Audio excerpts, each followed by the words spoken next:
Amen, amen. Very proud of this young people. So, we praise and thank the Lord for these young people, mga kaigsunan, that they are willing to sing for God's glory. And very happy even to see my son nga nagakanta sa baluhaton sa Ginoo. Ako na siyang binuangan perminting I want him to be a pastor. And actually dili siya binuang, tindanay gini ako. I really wanted my son to be a pastor. Sa una, ako ang gitawag nga kuan. Ingon ni Ma'am Karen kanina, di ba, sa iyang testimony? Lisod pero naay joy. Kalipay. So, I want them to experience joy. Joy of seeing people, pag makita ko ang mga kaigsunan, there is really, I cannot stop myself to smile and to be happy seeing God's people.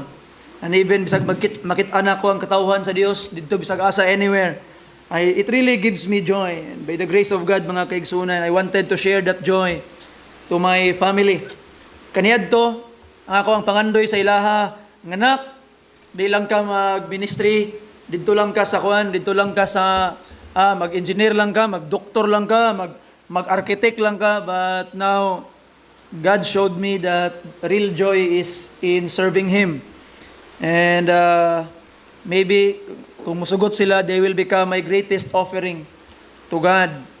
And gracias Ginoo, they could start a mission, they could start a work with the grace of God. Si Pastor Francis, so di daw mabalaka kay muapas daw si Pastor Tristan Angelo. Okay, so parang nakita gid na ako ba nga si Tristan Angelo magpastor gid siya. Amen. So you see, samot das Junel do gayra. Amen. Okay, so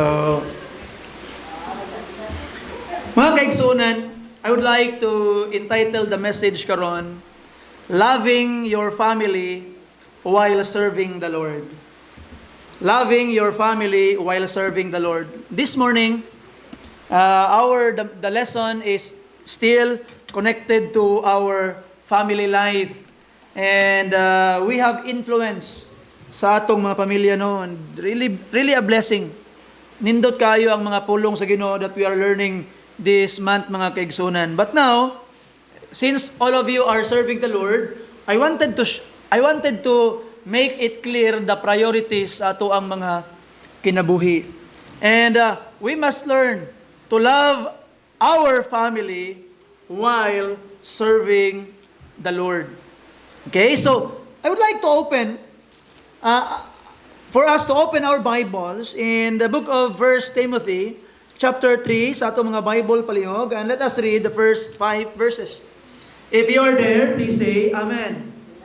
Palihog ko magbarog, tindog ta, so I hope that you brought your Bibles with you. Ako gyud ning gi-desire nga everybody will be bringing their Bible. And kinsay may Bible sa inyo Kinsay may Bible? Tristan, na kay Bible? Wa kay Bible? Ikaw, Brad, Alexander, na kay wa kay Bible? Gusto na ninyo katong dako nga blue? Tagaanta mo niya after service, okay? Be giving you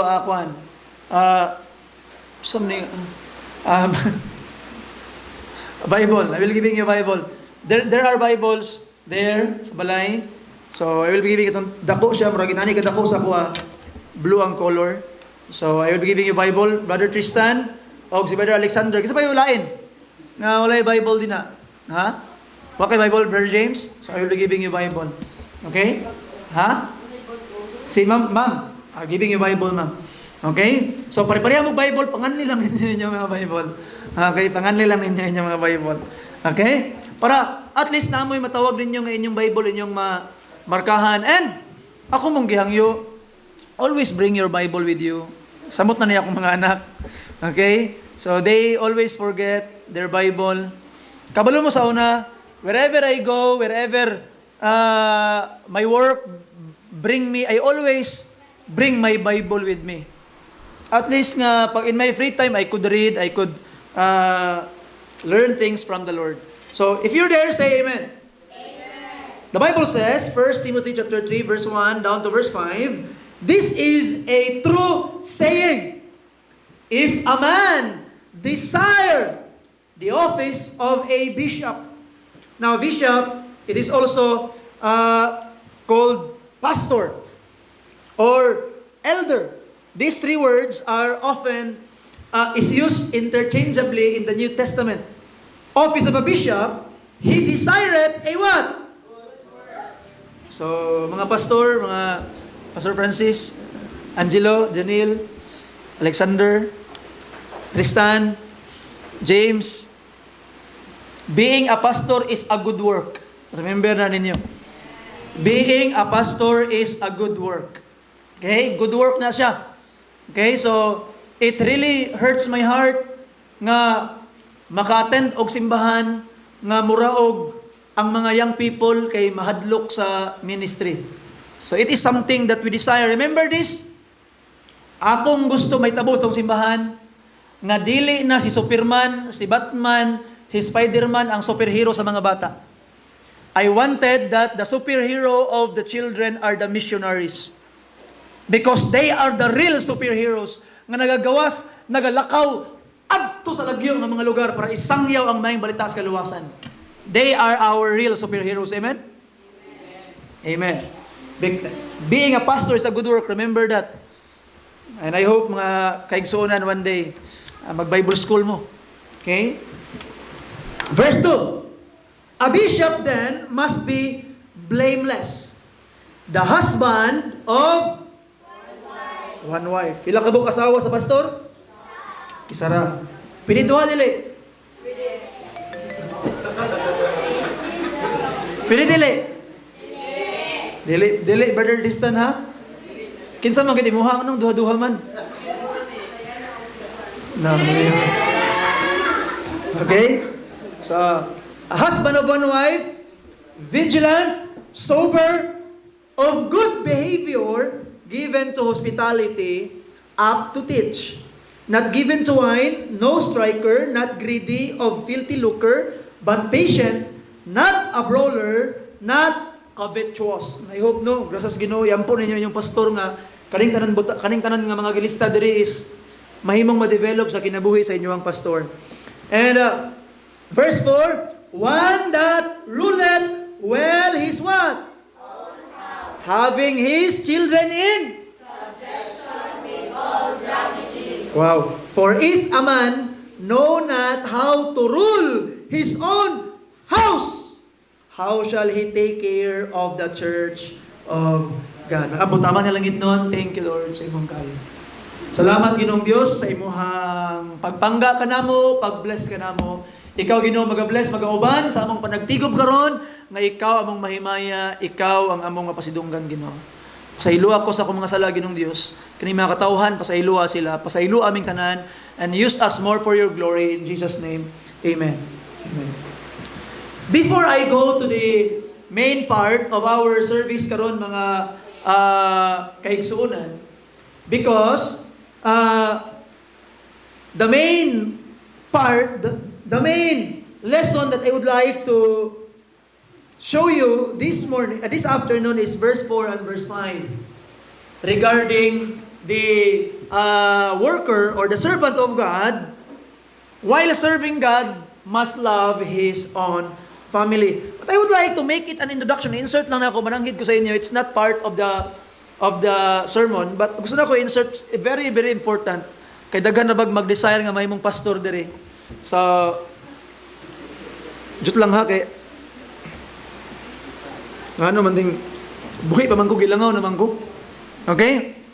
So, ang pastor di ay, ako sang isulti sa inyo ang qualification. Kamo na padayon o kuan kay para makabalo mas qualification. Para ni sa ato ang mga lalaki diri. Okay? Unya, kamo mga future pastor's wife, pangitaon ninyo ni sa lalaki kung magminyo og pastor unya wala ni delikado. So, muna yung pangitaon. Okay? So, number 1, ang atong sabton mga kaigsuonan that being a preacher or being a pastor is a good work. It is a good work mga kaigsuonan. ang mahimong gitawag nga pastor. It is a good work. Imo kalimot nga maayo gid kayo, nindot kayo nga mahimong alagad sa Ginoo. And a bishop or a pastor must be blameless. Blameless meaning mga kaigsunan nga dili siya sa lawayon. Na manggaling accusation sa iya, pero kana nga accusation dili magpabilin because in a period of time kana nga accusation will be proven wrong. Diba? Kay di man gid malikayan nga nagyo accusation sa isa ka tawo. Pero ang usa ka tawo di ay nga gusto siya mahimong preacher, mahimong pastor, must be blameless.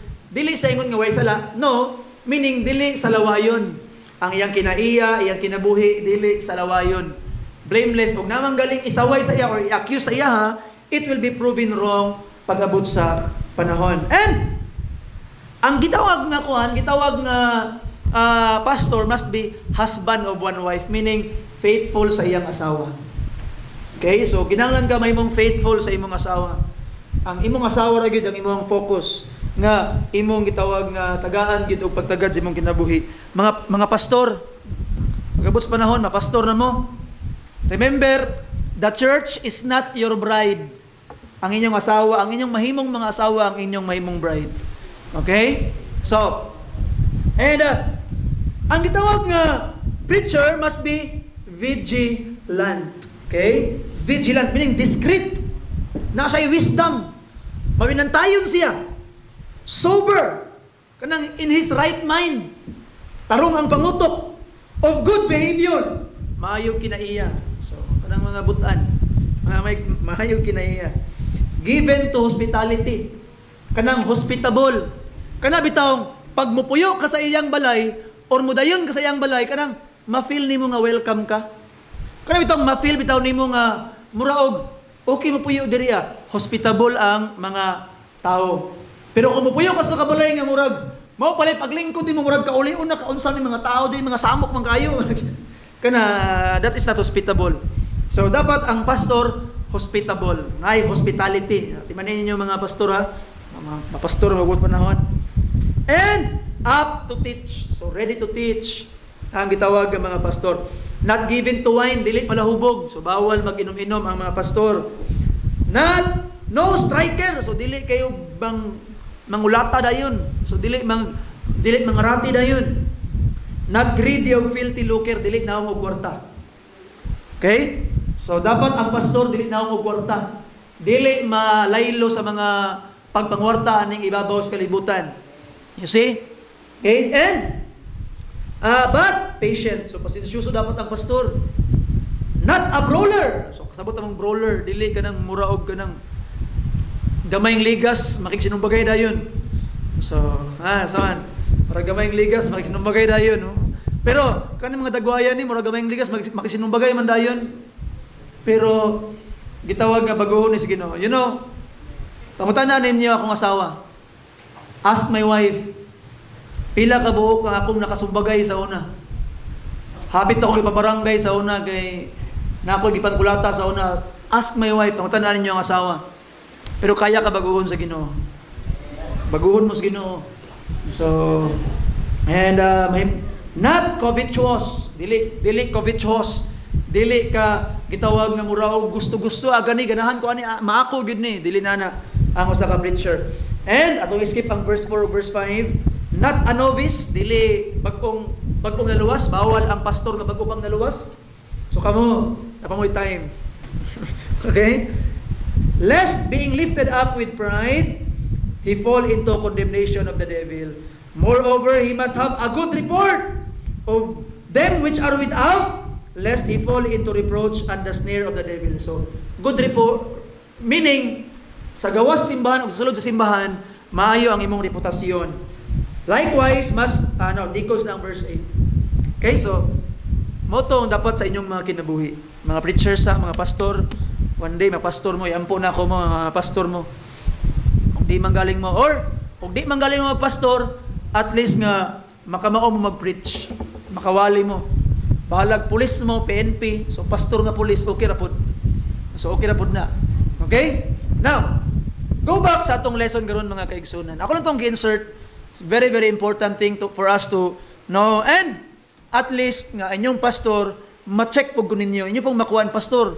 Ingon biyang Bible no nga dapat kuha ni nani. Ngano man lagi ka? Unsa man lagi ka?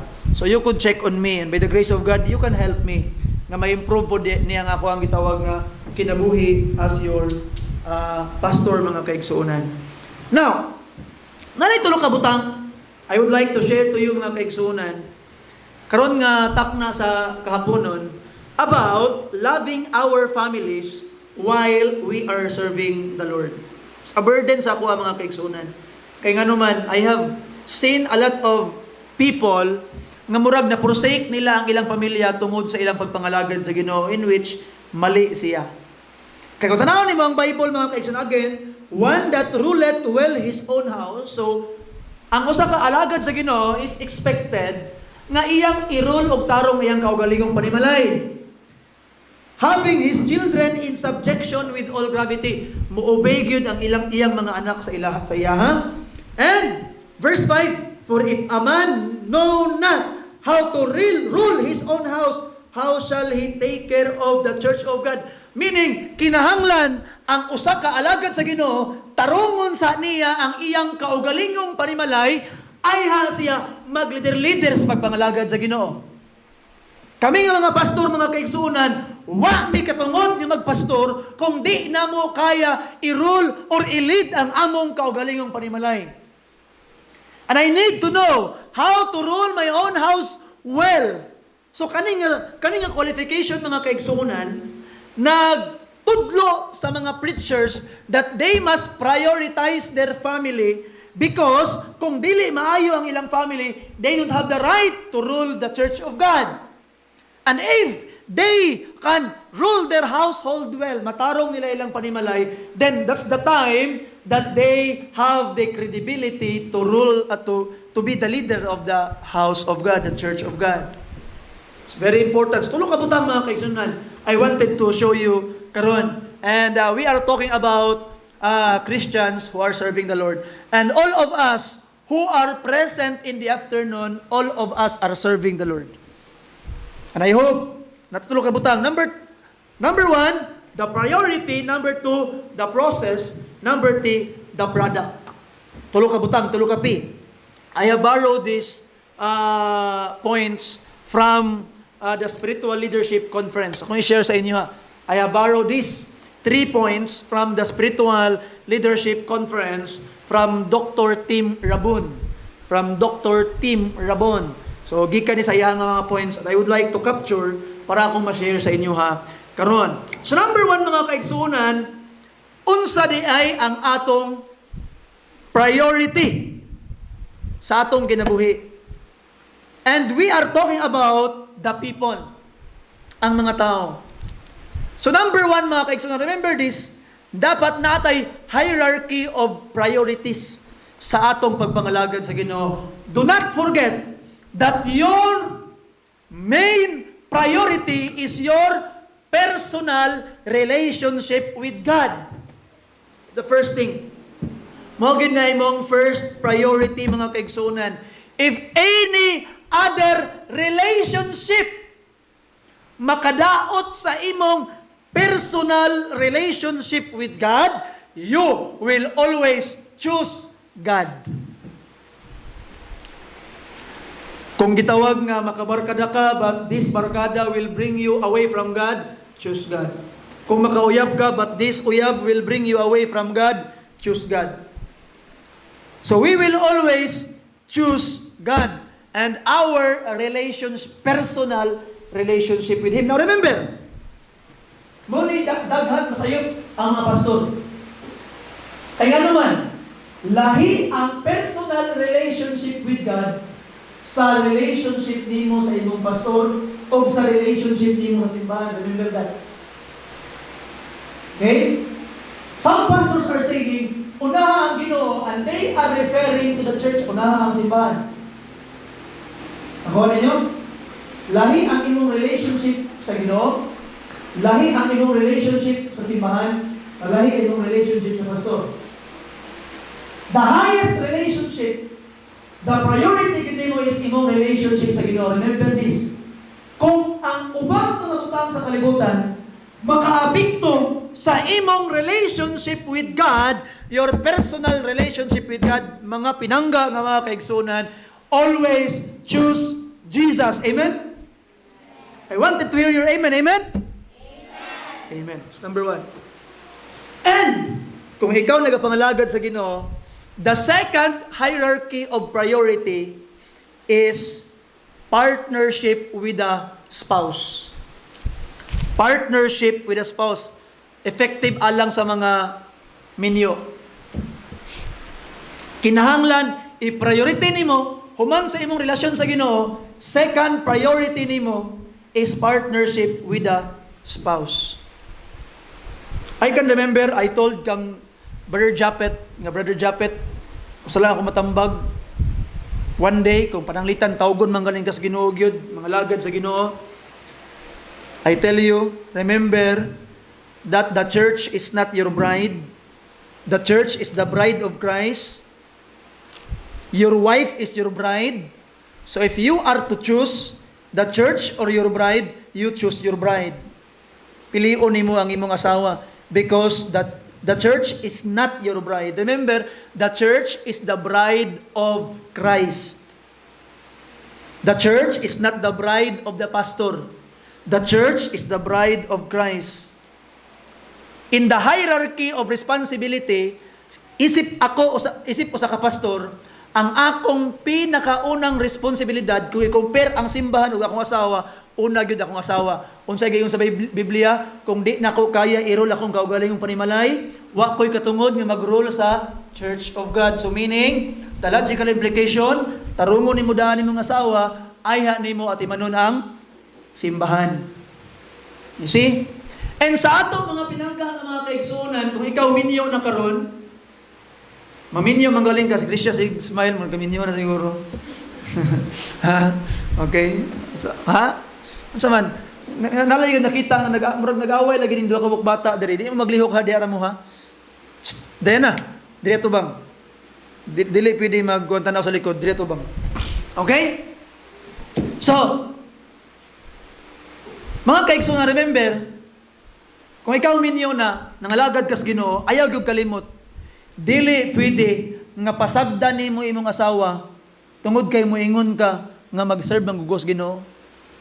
Dili pwede nga pasagdan nimo ang imong gitawag nga what I mean is dili pwede nga pasagdan nimo imong asawa tungod kay moingon ka moadto kog simbahan. Dili pwede nga pasagdan niyo yung bana tungod kay moingon ka moadto kog simbahan. Okay? Remember this, the first priority, the second priority is the wife or the husband. Una ang Ginoo, then the spouse. Remember that. Atong pandemic, akong giingnan ang mga tao, nga mga katawhan, kasabot ko, nga nakita mo sa among sitwasyon sa akong family. Lisod among family karong pandemic, kay walay tithes and offering nagaabot sa simbahan. Lisod kayo mi. Pero, kung mamili mo, kay kabalo kong naglisod pud mo, kung mamili mo, I have told them, kung mamili mo, among suportahan si pastor o ako ning ipalit sa panginahanglanon sa akong pamilya, always choose your family. Pasagda ilang mi, kimabuhi mi. You see, I have told the church, because I wanted the people of God to know their priorities.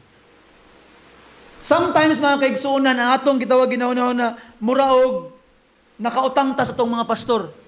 Murag nakautang ta sa simbahan. No, higaligsoon. Ang imong first priority is the family, please. Butang gila sa imong una-una. Kay mga pastor gani, dili pwedeng magpastor kung dili niya unang matarong iyang pamilya. As what we have read in our text, mga kaigsunan. So, please, ato yung paningkamutan nga ma-cultivate ang atong partnership with the spouse. Maminyo, manggaling mo, remember ito ninyo. Pag-abot sa panahon, kay dagan mga ulitaw in present this afternoon. And, number 3 is the parental relationship with the children. Or the parental relationship with the parents. Kung ikaw anak, priority pud nimo imong ginikanan. Ikaw gitawag nga ginikanan, prioridad pud nimo ang imuhang gitawag nga anak. Remember that. Usahay, ang mga pastor, nagsigig atiman sa problema sa anak sa uban, ilang nalimtan ang problema sa ilang kaugalingong anak. And that's the reason why there are a lot of churches today nga ang mga anak sa membro, maayo kayo ang gitawag nga kahimtang, pero ang anak sa pastor na bulakbol, na paingon sa pariwara, nga naman, because the father, the pastor, have prioritized the children of other people more than his own children. So remember, ato makitaan, that's the hierarchy of priority. And, ayha padayon ang inyong pastor. Una ang Ginoo, sunod ang inyong asawa, anak, meaning pamilya. And after the family, mga kaibigan, number 1, God. Number 2, family. At i-generalize na lang asawa, anak, bana. And number 3, ayha padayon ang pastor at the church. That's the hierarchy of the priority nato mga pinangga ng mga kaigsunan. So always put that in your mind, mga kaigsunan. And by the grace of God, we are able to know our priorities sa itong kinabuhi because it is our responsibility to love our family. If we wanted to serve the Lord. Kay og mga lagad kas Ginoo, muingon kag alagad kus Ginoo, pero wa nimo higugmaa imong pamilya, then igsoon you are a liar. Bakakon ka. You need to love your family. Please, higugmaan ninyo inyong pamilya, mga pinangga ng mga kaigsunan. Because me, I will love my family. They are my direct responsibility. Sa inyohang priority as a church, as people of the church, number 1, God, ang Ginoo gyud una, wa gyud makatupong sa Ginoo. Number 2, your family. Number 3, the church.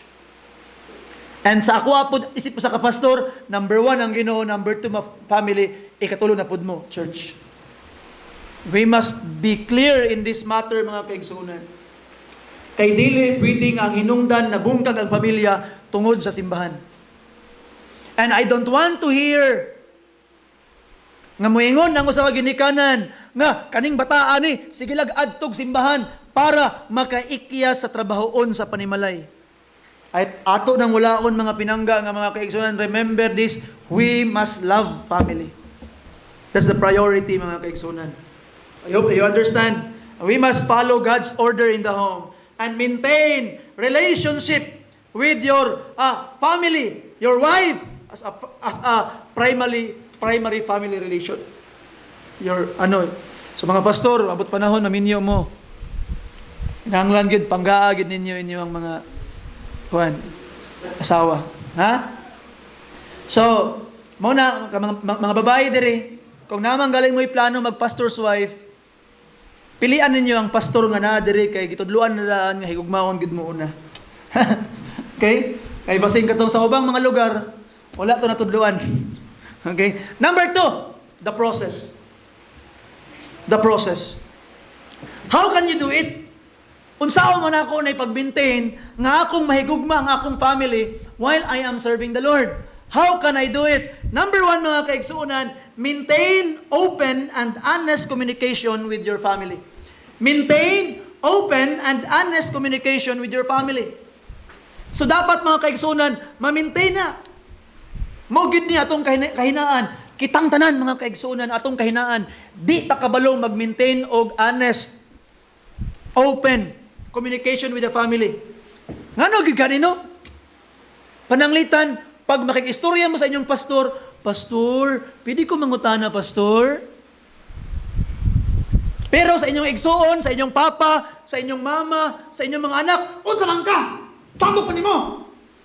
Singka. Magsininghaga, ngano man na?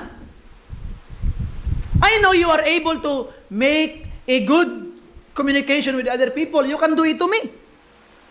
Wa pa man ko kasulay nga nay ni singka sa ako diri. You see? So mga pinangga nga mga kaigsuonan, we must maintain open, honest communication with your family. Let us try to talk to them in a in a manner nga mapungganon. Let us talk to them, trying to communicate our heart to them. Ato silang istoryahon in a very nice way, mga pinangga nga mga kaigsuonan. We must learn it, maintain it. And, unless kabalo bitaw ka, akong gibalik-balik, nganong mamakak ang mga bata because tungod sa overreaction sa mga ginikanan. Pag makahimo silang sayop, mo-overreact ka nga, imo na silang kulatahon, imo na silang gitawag nga singhagan, magyaw-yaw na kabuntag udto hapon, sunod, mamakak na lang sila. Nga naman, kay di, para ilang malikayan nga, ma-experience tong ilang bad experience. So remember this, we parents, we are teaching our children to lie because of our OA, overreaction. Okay? So pagabot sa panahon, mga kaigsunan, mga pastor, mga mama diri nga mahimong mama in the future, magbinyo man gyud siguro mo. Samot na ning kusog kay mo smile.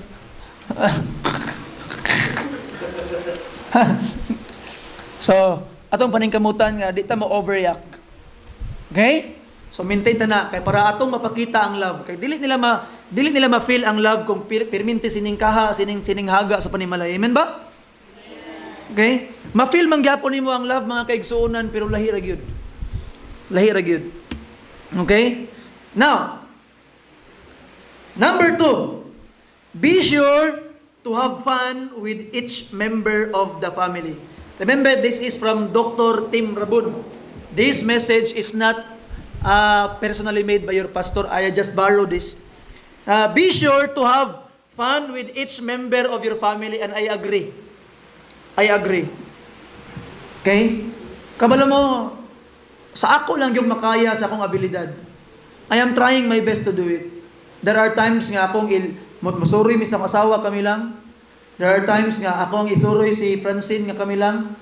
There are times nga magdula-dula mi ni Francis. Trying it, dili perminti, pero gapaningkamot ko nga akong mabuhat. That we can create memories. Because ang ilang madumduman mga kaigsuonan is dili ang atong gihatag kung dili ang time nga atong gihatag sa ila. Have fun with them. And number 3, understand and incorporate the principles of teaching and training into the routine of your family. So dapat you will always look for opportunity to train, to teach lessons sa atuang pamilya. Number 4, show affection and respect within your home. You know, there are people nga anghel sa simbahan. Simbahan, no? Pero demonyo sa balay.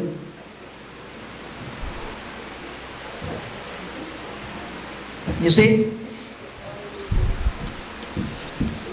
Mga kaigsuonan, we need to be very, very serious. Kay tinuod ni, we are very godly sa simbahan, pero pagabot sa balay, demonyo kayo.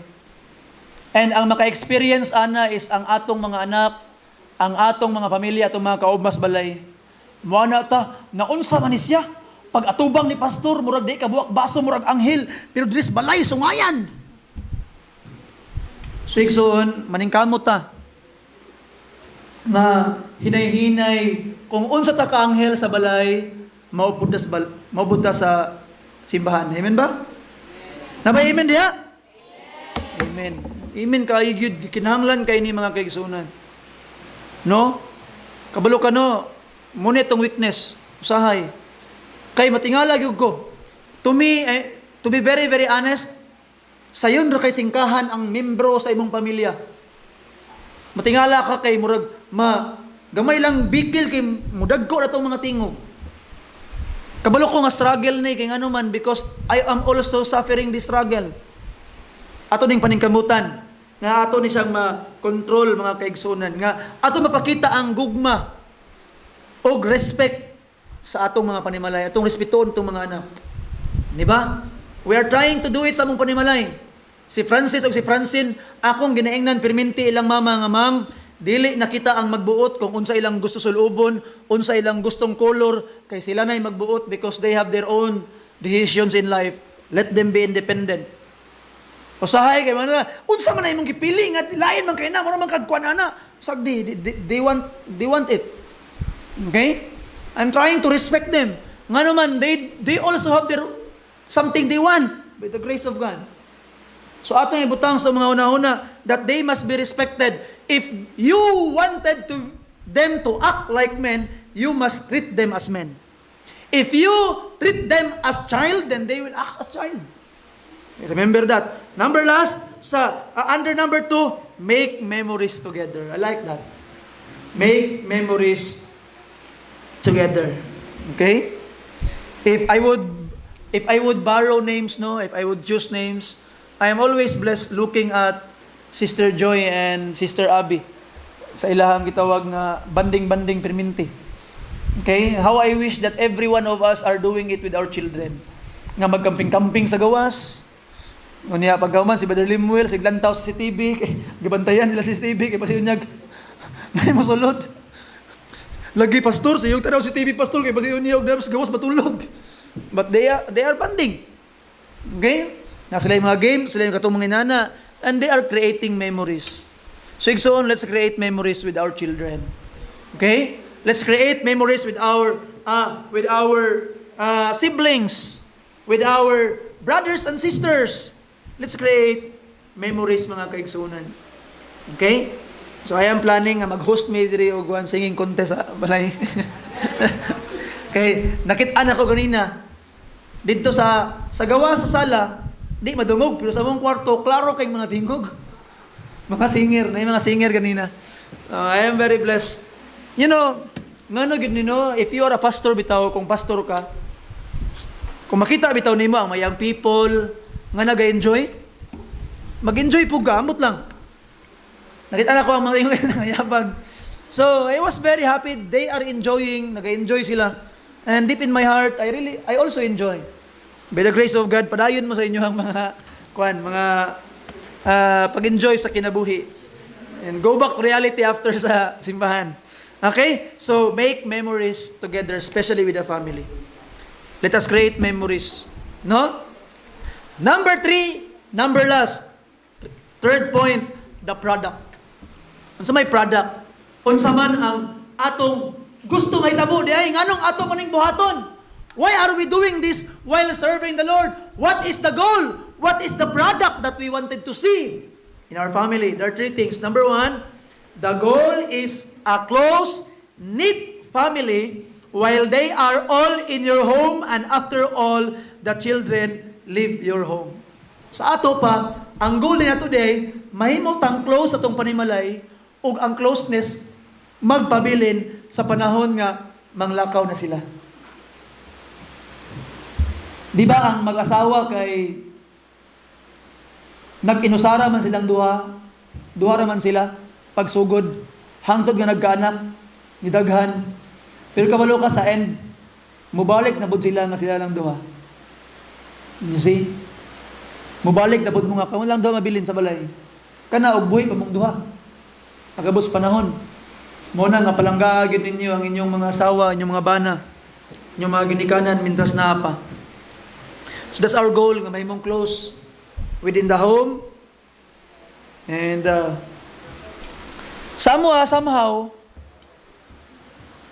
dili man ako, to be honest with you, dili kay nako makita kani akong ginaingon sa inyo in our family before while we are growing up. Kaya among mama sa una kay as I can remember manglaparo man tog tsinilas. Unya tsinilas pagyud niya kanang ang lapalapa kay ligid sa sakyanan. Perting isugag yun. Tulo-tulo ang imong dugo ay imong ilong ato sa iya. Unya mo kuha to sa sundang mupiyong ko. Moana to among mama. And karon nga wa na siya. Mag-istorya mi sa akong mga igsuon. Sabi nagmakauli ko bukid nun. Last December when we were in Cagayan de Oro nangaligo mi. Ana akong manghod nga babae si Michelle nga una magkamatay di nalibakan lagi. So di kita mag-una-una kamatay kay kita himo og topic sa itong mga anak ako sa panahon. Okay? But ato makita mga kaigsunan that we are trying to build family. You know, pag sugod ginahawa, nahawa na ko sa kuha, nahawa na ko dito sa mua. Never once nga akong ikasabaan ako mga manghod. Wala na gyud. Never once. I always go there pag uli na ako. I always try to comfort them. I always try to know ang ilang mga estado. I always try to help and be a blessing to them. Never once nga ako silang ikasabaan. Sukad ko nag-eskwela o Bible school.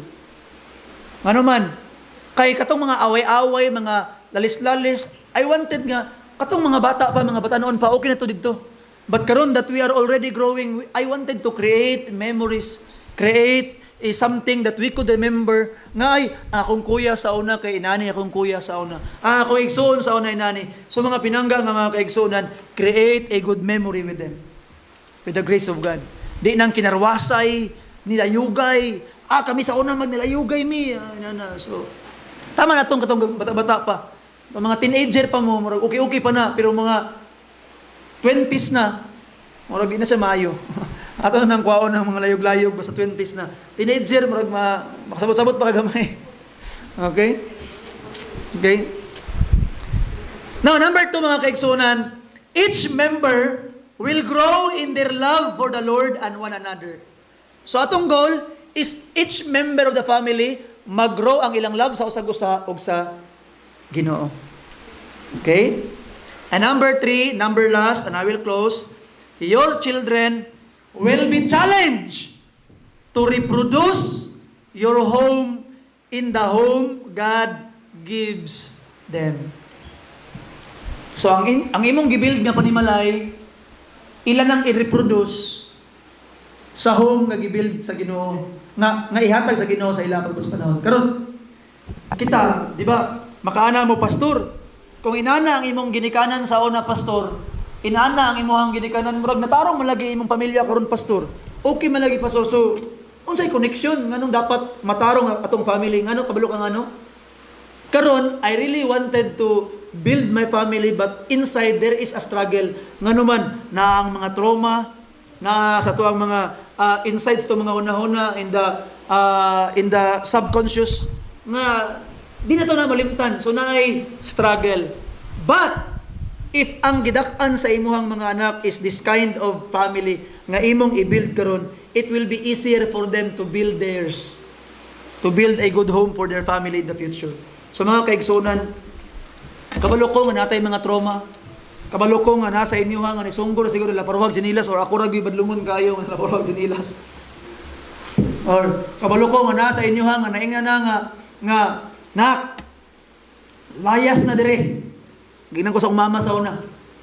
Abi ni mo nalipay pa ko nimo no? Malayas na lakaw na. Lakaw ay ka paingon.